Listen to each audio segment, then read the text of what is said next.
नमस्कार मित्रांनो, स्वागत आहे तुमचं आमच्या चॅनलवर।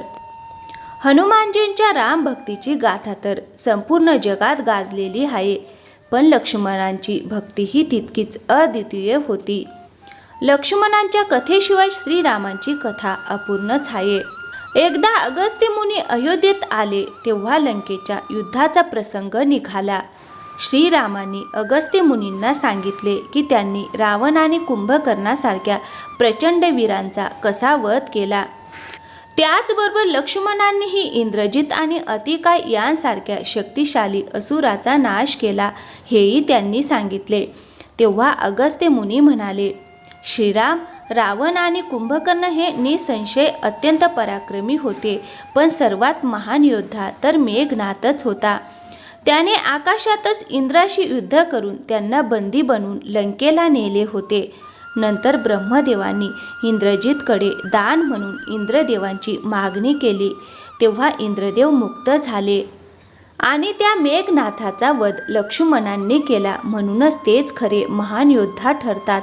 हे ऐकून श्रीरामांना आश्चर्य वाटले। भावाच्या शौर्याची प्रशंसा ऐकून त्यांना आनंदही झाला, पण तरीही त्यांच्या मनात कुतूहल निर्माण झाले की अगस्त्य मुनी असे का म्हणत आहेत की इंद्रजिताचा वध रावणापेक्षाही अधिक कठीण होता। तेव्हा अगस्त्य मुनी म्हणाले, प्रभू, इंद्रजिताला असे वरदान प्राप्त झाले होते की ज्याने 14 वर्ष ना कधी झोप घेतली असेल, ना कोणत्याही स्त्रीचे मुख पाहिले असेल आणि ना अन्न ग्रहण केले असेल, तोच त्याचा वध करू शकतो। श्रीराम म्हणाले, पण वनवासाच्या काळात मी नियमितपणे लक्ष्मणाच्या वाट्याचे फळ फूल त्यांना देत होतो। मी सीतेसोबत एका कुटीत राहत होते, मग असे कसे शक्य आहे की लक्ष्मणांनी 14 वर्षे ना झोप घेतली, ना कोणत्याही स्त्रीचे मुख पाहिले आणि ना काही खाल्ले। हे ऐकून अगस्त्य मुनी हसले आणि म्हणाले, प्रभू, आपल्यापासून काहीही लपलेले नाही।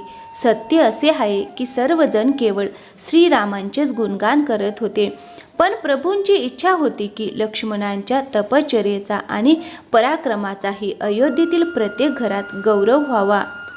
मग अगस्त्य मुनींनी सुचवले, का नाही आपण लक्ष्मणांनाच विचारून पाहू। त्यामुळे लक्ष्मणांना बोलावण्यात आले आणि प्रभूंनी त्यांना सांगितले, तुम्हाला जे काही विचारले जाईल त्याचे उत्तर पूर्ण सत्याने द्या। श्रीरामांनी विचारले, आपण तिघेही 14 वर्षे एकत्र होतो, मग तू सीतेचे मुख कसे पाहिले नाहीस? तुला फळे दिली जात होती तरी सुद्धा तू निराहार कसा राहिलास आणि 14 वर्षे तू झोपलास नाहीस, हे कसे शक्य आहे? यावर लक्ष्मण म्हणाले, भाऊ, जेव्हा आपण वहिनींना शोधत ऋषिमुख पर्वतावर पोहोचलो होतो तेव्हा सुग्रीवाने आम्हाला त्यांचे दागिने दाखवून ओळख पटवण्यास सांगितले होते।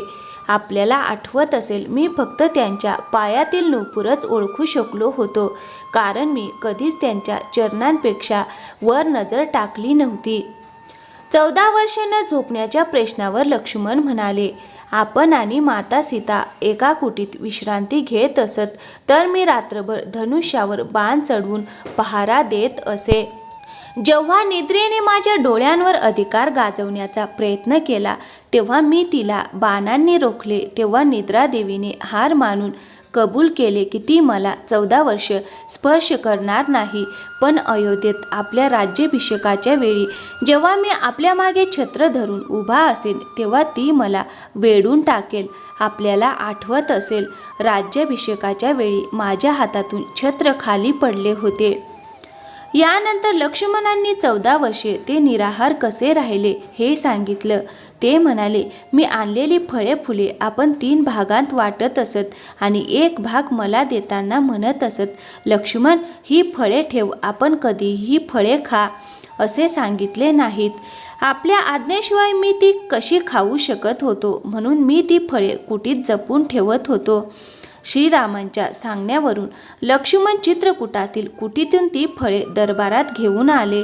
मोजणी केली असता 7 दिवसांची फळी कमी असल्याचे आढळले। तेव्हा श्रीराम म्हणाले, याचा अर्थ तू 7 दिवस तरी आहार घेतलास। यावर लक्ष्मणांनी 7 फळे कमी असण्याचे कारण सांगितलं। ते म्हणाले, ज्या दिवशी आपल्याला पिताजी स्वर्गवासी झाल्याची वार्ता मिळाली त्या दिवशी आम्ही निराहार राहिलो. पहिला, ज्या दिवशी रावणाने माता सीतेचे हरण केले त्या दिवशी फळे आणायला कोण जाणार? दुसरा, ज्या दिवशी आपण समुद्राकडे मार्ग मागण्यासाठी साधना करत होतात. तिसरा, ज्या दिवशी इंद्रजिताने नागपाशाने आपल्याला बांधले होते आणि आपण दिवसभर अचेत अवस्थेत होतात. आणि चौथा, ज्या दिवशी इंद्रजिताने मायावी सीतेचा वध केला आणि आम्ही शोकात बुडालो होतो. पाचवा, ज्या दिवशी रावणाने मला शक्तीचा प्रहार केला. आणि सहावा, ज्या दिवशी आपण रावणाचा वध केला. या सर्व दिवसात आम्हाला भोजनाची आठवणही राहिली नाही. लक्ष्मण पुढे म्हणाले, मी विश्वामित्र मुनींकडून एक अतिरिक्त विद्या शिकलेलो होतो, भोजनाशिवाय जगण्याची विद्या. त्या विद्येच्या सहाय्याने मी 14 वर्षे माझी भूक नियंत्रित ठेवू शकलो आणि त्यामुळेच मला इंद्रजिताचा वध करता आला.